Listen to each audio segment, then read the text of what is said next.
Olá, meus irmãos, a paz do Senhor. Aqui é mais um podcast da Faculdade Assembleiana do Brasil, FACEB, e esse é o episódio número 4. Nós estamos hoje aqui na discussão acerca dos dons espirituais, na disciplina de História das Assembleias de Deus, sob orientação do professor Carlos Aurélio Grangeiro. E hoje nós recebemos aqui o professor Johnny Júnior e estaremos com um entrevistador, o nosso colega Jacques Linhares. Colegas, é com vocês. Olá, tudo bem? Meu nome é Jacques e estamos aqui acerca de falar sobre os dons espirituais. E está aqui o nosso professor que está nos prestigiando. Então, nosso tema, professor Júnior, é acerca da discussão dos dons espirituais, conforme o texto bíblico de 1 aos Coríntios, capítulo 12, do verso 7 ao verso 11. E dentro da visão pneumatologia, da teologia sistemática, né, nós queríamos que o senhor falasse um pouco, tem algumas perguntas para que a gente possa aqui debater e o senhor passar um pouco dessa visão para nós aqui do quinto período e também dos ouvintes que estão nos prestigiando. Então, partindo desse pressuposto, a primeira pergunta é: qual é a visão pneumatológica sobre o ser do Espírito Santo sustentada pelas Assembleias de Deus? Mais especificamente, crê-se numa trindade ou no que há a respeito do Espírito Santo? Eu quero cumprimentar a todos e agradecer ao Jacques, ao Irã, pela oportunidade de estar aqui nesse podcast. Falar sobre esse assunto das Assembleias de Deus, os dons espirituais e pneumatologia é um assunto que eu gosto muito. Sobre esse tema, mais especificamente, a pneumatologia, o próprio termo pneuma fala sobre o vento, né, o sopro, o Espírito Santo, é o termo convencional para esse assunto. E, particularmente, as Assembleias de Deus adotam uma visão que nós chamamos tradicional ou ortodoxa sobre o assunto do Espírito Santo. A visão tradicional ortodoxa sobre o Espírito Santo é que ele seria a terceira pessoa da Trindade. A formulação da Trindade, ela começou de uma maneira muito natural, espontânea, logo cedo na igreja, através dos primeiros pais, Tertuliano, através dos pais capadócios, dos pais latinos também, até que ela foi, de maneira mais sofisticada, formulada pelo Concílio de Nicéia. Coincidentemente, esse ano de 2025 faz 1700 anos. É um ano histórico. Lembramos da importância desse concílio. E isso não é só uma questão de conveniência para as Assembleias de Deus. Poucas pessoas sabem o quanto as Assembleias de Deus, vamos dizer assim, sangraram para afirmar o trinitarianismo. Quando os movimentos pentecostais explodiam nos Estados Unidos, né, e de lá para outros lugares do mundo, é claro que hoje é bem uma espécie de consenso entre historiadores do movimento pentecostal, que não é somente um movimento estadunidense. O movimento pentecostal ele é polinuclear, ele não é somente estadunidense. Mas a influência estadunidense é uma influência latente no pentecostalismo. E o que acontece é que, até o ano de 1914, esse movimento ele ainda não era muito... ele não era uma espécie de confraria ou uma espécie de agrupamento de igrejas. Então tivemos o primeiro concílio geral daquilo que ficou conhecido como as Assembleias de Deus, formulando as 16 verdades fundamentais. E por que eu disse que não somos apenas trinitarianos assim, por convenção ou por brincadeira ou algo assim? Porque nesse momento desse concílio, um número de aproximadamente 150 pastores que afirmavam o unicismo foram excluídos das Assembleias de Deus. As Assembleias de Deus nasceram como uma denominação radicalmente evangélica, ortodoxa e trinitária. Então está no sangue, vamos dizer assim, dessa comunhão de igrejas pentecostais, que agora tem esse nome, as Assembleias de Deus. No ano de 1914, esse movimento que já tinha alcançado os países, não tinha ainda adotado esse nome. E pouco a pouco começou a adotar. Aconteceu conosco. Chegou aqui com o nome Missão da Fé Apostólica e depois o nome As Assembleias de Deus. Se você frequentar instituições das Assembleias de Deus, você vai encontrar frequentemente em lugares de reuniões de pastores, obreiros, um banner bem grande, ou uma placa, as 16 verdades fundamentais. Então, qual seria a visão pneumatológica que os pentecostais adotam, especialmente as Assembleias de Deus adotam sobre o Espírito Santo? É que ele é a terceira pessoa da Trindade. Isso não se refere no sentido de grandeza, mas de ordem. Nós chamamos isso de trindade econômica. É o modo como Deus ele atua na história de maneira redentiva. Então o Pai envia, mas não é enviado. O Filho é enviado e o Filho envia também. E o Espírito Santo é enviado e a ninguém envia. Essa procissão da ação das pessoas da Trindade em conjunto, se desdobrando na história da salvação, é o que nos faz formular esse termo pedagógico, primeira pessoa, segunda pessoa, terceira pessoa. Então é uma pedagogia sobre esse assunto, à luz das Escrituras, das narrativas bíblicas, à luz da história da salvação. Então, essa é a visão pentecostal sobre o Espírito Santo. É uma visão ortodoxa, parêntese, ocidental, porque os nossos irmãos orientais, eles não costumam afirmar que o Espírito Santo procede do Filho também. Esse ficou conhecido como o grande cisma do Oriente, particularmente. Esse é um dos pontos do grande cisma do Oriente. Os latinos, e a nossa influência latina, costumam dizer que o Espírito Santo procede do Pai e do Filho. Então tem uma dupla procissão dentro da Trindade. Um assunto meio sofisticado e técnico, mas que é marcante quando orientais e ocidentais vão conversar sobre a Trindade. Então os pentecostais eles são marcados pela latinidade nesse assunto, os termos, os conceitos, a maneira de expressar esse assunto é ortodoxa e latina. O Espírito Santo é uma pessoa, é a terceira pessoa da Trindade, e a Trindade econômica, ela revela essa Trindade imanente. Esse é o assunto da pneumatologia pentecostal. Então poderia-se dizer, professor, que para os assembleianos, a pessoa do Espírito Santo como Deus é uma espécie de DNA da Assembleia de Deus. Com certeza. Inclusive, Weizmann Simon, que era um teólogo apaixonado pelo movimento de espiritualidade pentecostal, ele chamou o século XX de o século do Espírito, o século do Espírito Santo. Tem um livro dele sobre esse assunto. Então, era característico da maioria das teologias sistemáticas, esse é um assunto que eu leciono, costumo comentar. Sempre quando você pega livros de teologia sistemática, os tópicos sobre o Espírito Santo eram bem reduzidos até a virada do século XX, onde os tópicos sobre o Espírito Santo ganham cada vez mais espaço. As Assembleias de Deus, o Espírito Santo é um assunto marcante, envolvente. Todo culto é culto para pedir sobre o Espírito Santo. No momento que estamos gravando isso, essa semana é a semana do Pentecostes. O próximo domingo é chamado de Domingo do Pentecostes. Nas Assembleias dos Estados Unidos, a AD, como eles chamam, a Assembleia de Deus lá nos Estados Unidos, ela comemora o Domingo de Pentecostes. O tema, o Espírito Santo, a importância do Espírito Santo, a descida do Espírito Santo, ou seja, é o DNA assembleano, a pessoa e obra do Espírito Santo. Muito bom. Segunda pergunta, professor. As Assembleias de Deus possuem alguma confissão de fé ou declaração sobre os dons do Espírito Santo? O que os crentes assembleianos creem sobre os dons espirituais? O tema dos dons espirituais, isso já foi comentado num outro podcast, com um olhar mais exegético. Esse termo dons, ou charismata, ele quase nunca é usado no Novo Testamento. Por convenção e de maneira educativa, a gente costuma falar desse assunto nesse termo dons espirituais e nós ficamos presos ao termo dons espirituais. Ele é útil, é importante, é funcional, mas quase ele não chegou a ser utilizado no Novo Testamento. A pessoa que mais utilizou ele foi Paulo, justamente nessa carta.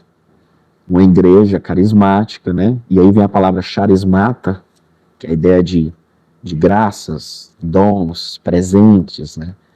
Só que a Bíblia, a maior parte das vezes, inclusive Lucas, que é o nosso teólogo pentecostal, Lucas fala sobre o Espírito Santo, o batismo do Espírito, ele nunca utilizou o termo charismata, e ele foi muito influenciado por Paulo. Nós pensamos o quanto Lucas pode ou não ter sido influenciado por Paulo. Nós não temos uma declaração, não tínhamos até pouco tempo uma declaração tão formal sobre esse assunto. A Declaração de Verdades Fundamentais, que nós mencionamos, ela surgiu no ano de 1914, e os tópicos, especialmente os tópicos 7, 8 e 12, 7, a gente tem um comentário sobre o batismo no Espírito Santo como algo diferente da regeneração. O tópico 8 enfatiza algo sobre o falar em línguas, como uma evidência. E aí o tópico 12 da Declaração de Verdades Fundamentais menciona a cura divina. Então a declaração está falando dos dons. Não tem uma declaração muito formal sobre porque os dons continuam, porque os dons não cessaram. A declaração pressupõe a continuidade dos dons espirituais. Não tem, no movimento pentecostal, não teve nenhum debate se os dons teriam ou não continuado. Eles continuaram. E mais do que continuaram, eles devem ser almejados. Deve haver uma expectativa em torno deles. Então, essa declaração, até pouco tempo, ela manteve o movimento estadunidense, e aonde esse movimento estadunidense chegou, especialmente no Brasil. No ano de 2016, em solo brasileiro, nós tivemos a Declaração de Fé das Assembleias de Deus. Aí sim nós tivemos formulações mais amplas sobre esse assunto, de novo, com o termo dons espirituais. Isso é marcante na pneumatologia, né? Por mais que Deus preferiu, na sua revelação no texto sagrado, passar a maior parte do tempo mencionando o que o Espírito está fazendo e não falando isso é tal dom, isso é aquele dom, ou mencionando se tem 9 ou 12. Alguns teólogos como Craig Keener, que hoje era um teólogo carismático e hoje faz parte da membresia das Assembleias de Deus dos Estados Unidos. Todo mundo sabe que o Craig Keener é um grande biblista do Novo Testamento.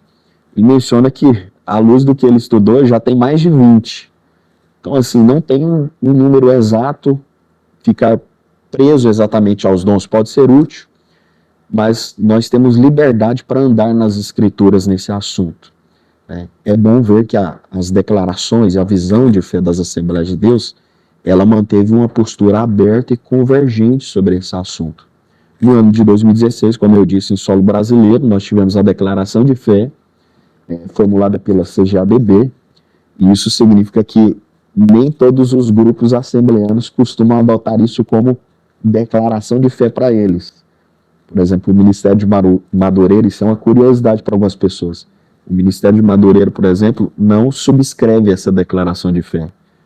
Então, pode ter grupos que se simpatizam, mas não subscrevem.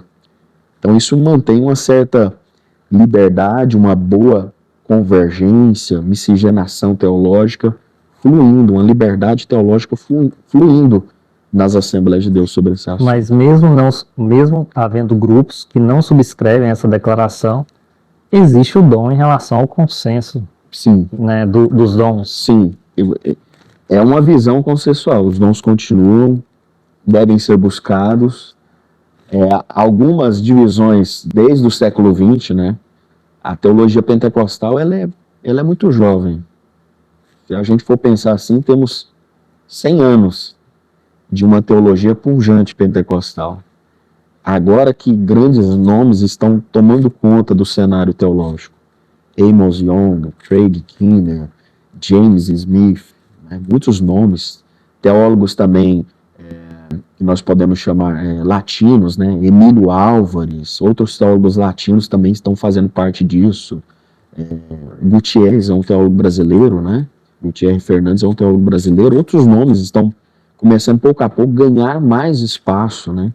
Mas é algo consensual. Dons é um termo que faz bem, faz a teologia pentecostal assembleiana respirar e vai continuar sendo utilizado por muito tempo ainda. Amém. Muito bom. Terceira pergunta aqui.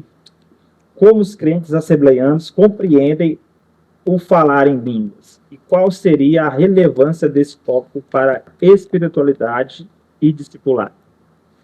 Os cristãos assembleanos compreendem o falar em línguas como aquilo que veio ser chamado como evidência do batismo no Espírito. Essa talvez esse é o maior distintivo da teologia pentecostal. Tanto é que é justamente esse distintivo que faz a gente separar um carismático, que é um termo que hoje a gente utiliza para como que o movimento impactou várias igrejas da cristandade, né? Igrejas começaram a se abrir para os dons espirituais, e aí o termo carismático, né, ficou para segmentos da cristandade que estão abertos aos dons espirituais, mas que não adotam esse distintivo. Qual o distintivo? De que há uma evidência do que seja o batismo no Espírito. Como que o movimento assembleiano, o pentecostalismo, à luz da teologia sistemática, compreende esse assunto? O falar em línguas não é algo que surgiu no Novo Testamento. É curioso porque a maioria de nós tem essa impressão. Nós também temos a impressão de que o batismo, a ceia, surgiu no Novo Testamento. Temos a impressão de que vários outros assuntos surgiram no Novo Testamento, mas todos eles já estavam germinando no Antigo Testamento. Todos eles. Um exemplo claro disso, por exemplo, é quando os discípulos de Jesus e João Batista estão batizando no Jordão, eles estão praticando o batismo na água.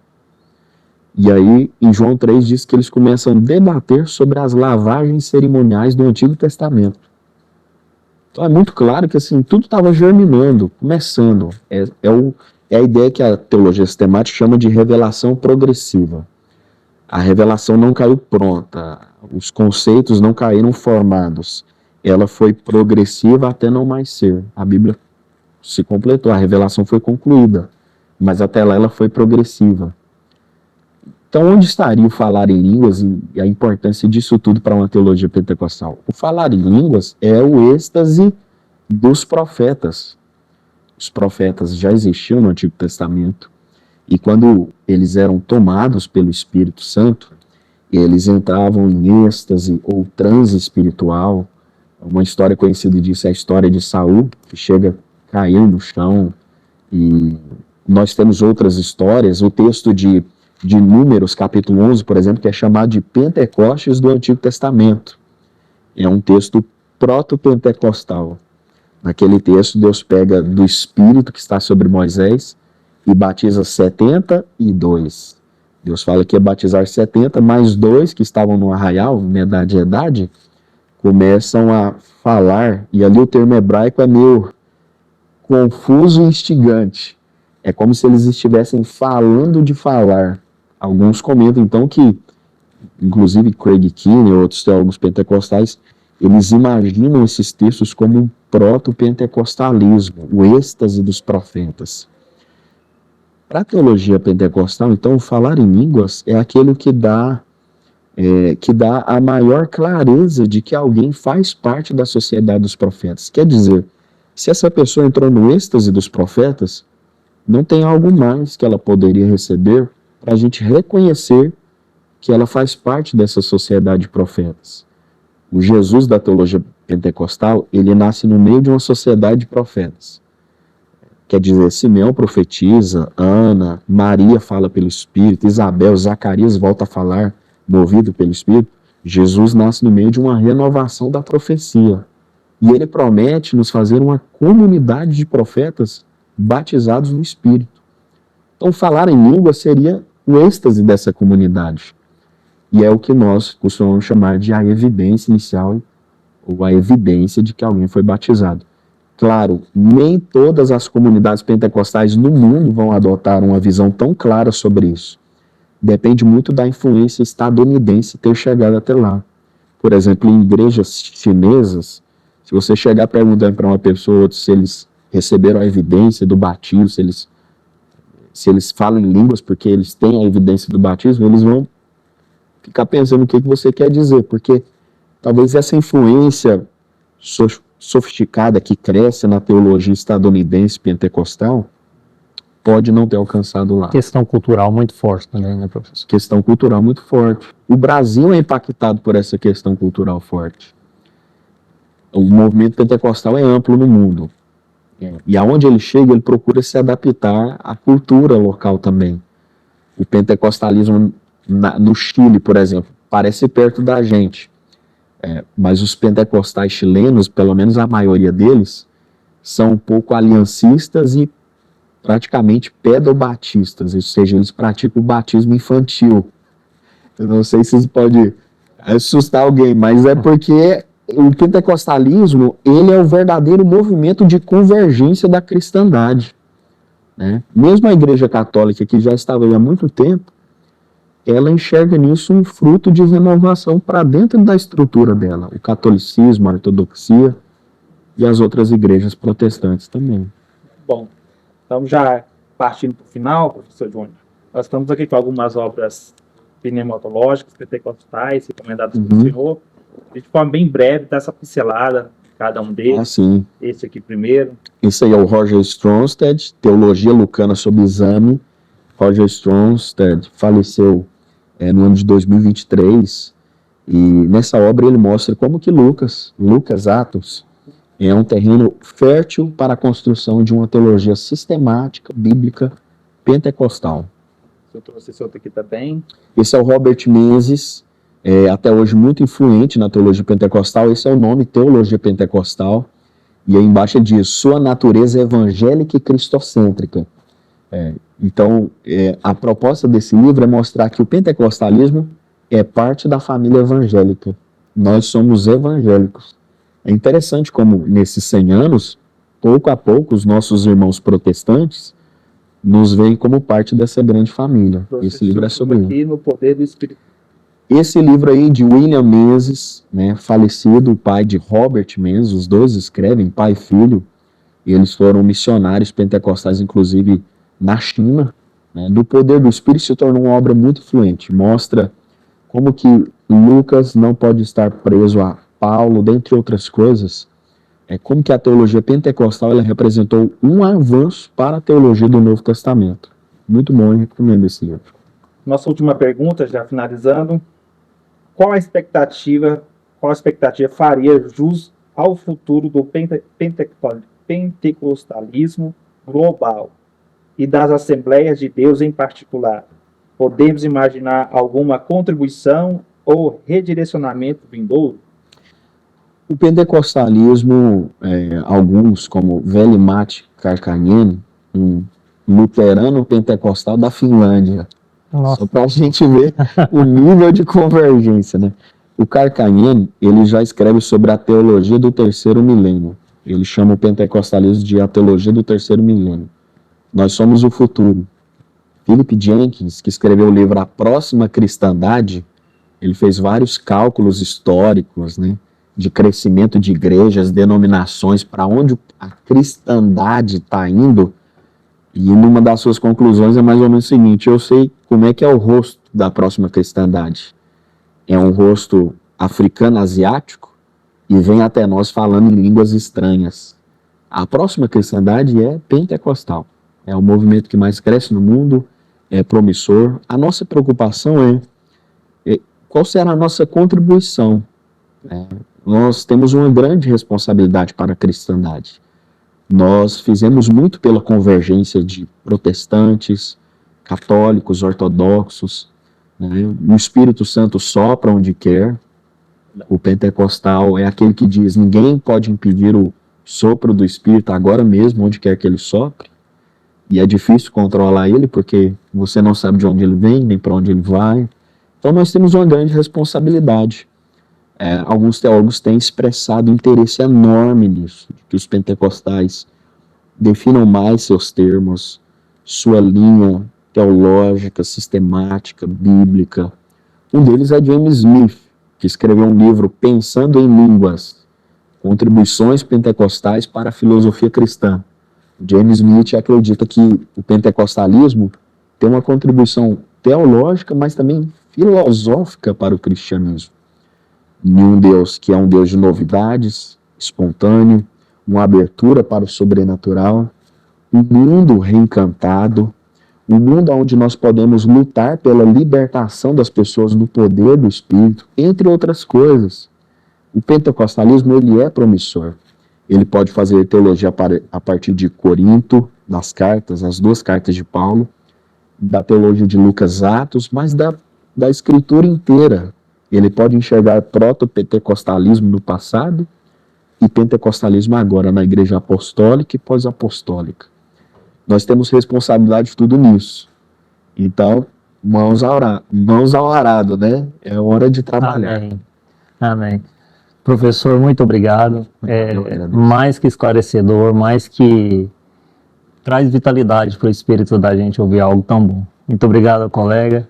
Meus colegas, esse foi o nosso 4º episódio. Meu nome é Irã Teixeira e a paz do Senhor. Te aguardamos para o 5º. Fique com Deus.